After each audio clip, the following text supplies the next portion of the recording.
So FC Goa has made it back into the ISL Playoffs after 2 years in its first season under season manager Manolo Marquez. It finished ninth and seventh in its last two seasons, which is really disappointing. But now it has finished third in the standings, just 3 points behind Shield winners Mohun Bagan Super Giants. However, even this is a tiny bit disappointing looking at how FC Goa started the season. So won it. It went on a 12-game unbeaten streak, and its first defeat came in February very recently against Mohun Bagan Super Giants. And by the end of December, before the ISL break, Goa was leading on points, joint on points at the top of the table, and had two games in hand, making it one of the favorites to win the Shield. But then what happened, you might be wondering? What went wrong with the Gores? Well, the month of February happened. In the month of Feb, FC Goa played 6 games and only won 5 points off of them. It lost 3 games in a row against Mohun Bagan Super Giants, Northeast United, and Kerala Blasters. All the 3 games were the only 3 defeats that Goa suffered in this season. So this happened mainly because of two major injuries. One is Sandesh Jingan, the star defender, and the other is Victor Rodriguez, another star player. These two players got injured in the early days of February and late January, and which is why FC Goa was suffering. And this really ended its Shield run because it never got back into the form it was. But now they have pulled themselves back together and they have won their last 4 games, and they have scored 13 goals in those 4 games, meaning they are in very good goal scoring form ahead of the playoffs.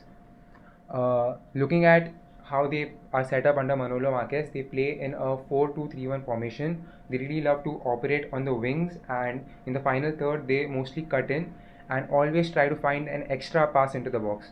This is where their joint leading scorer Carlos Martinez comes in, who has scored 10 goals this season. He is a phenomenal poacher. Even given half a second inside the box, unmarked, and he gets the ball, he always fires a shot on target and mostly scores, which is why he is a great attacking asset to have in their side.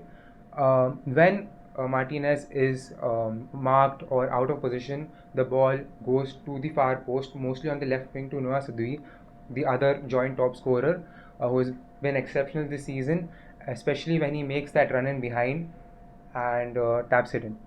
So that is how FC Goa is set up. It really loves to attack in huge numbers and press high. However, this is also the reason why this is the biggest weakness in its defense as well, because it keeps such a high back line that it's all really prone to counter attacks, and that is how they have conceded most of their goals. Also, the most of the goals they concede is in the second half, after the 70th minute mark, when there are tired legs at the back. So if you want to hurt FC Goa, that is the time you can do it, and counter attacks is the way to go.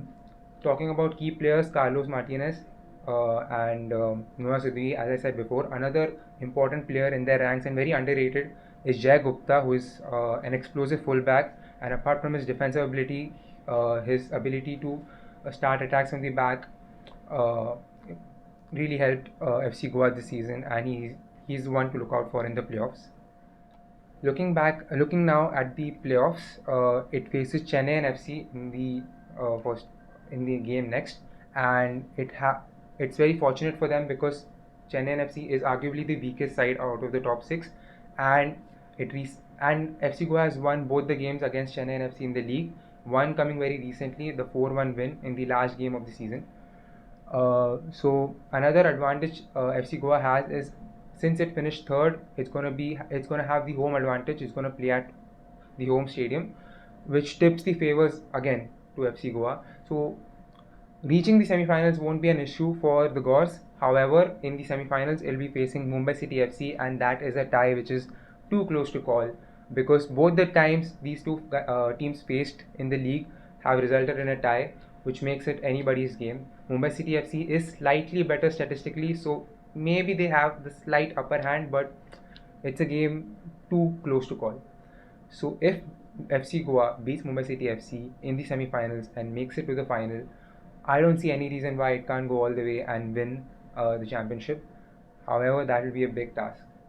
if you are an FC Goa fan, you can be hopeful this season and you can back your team.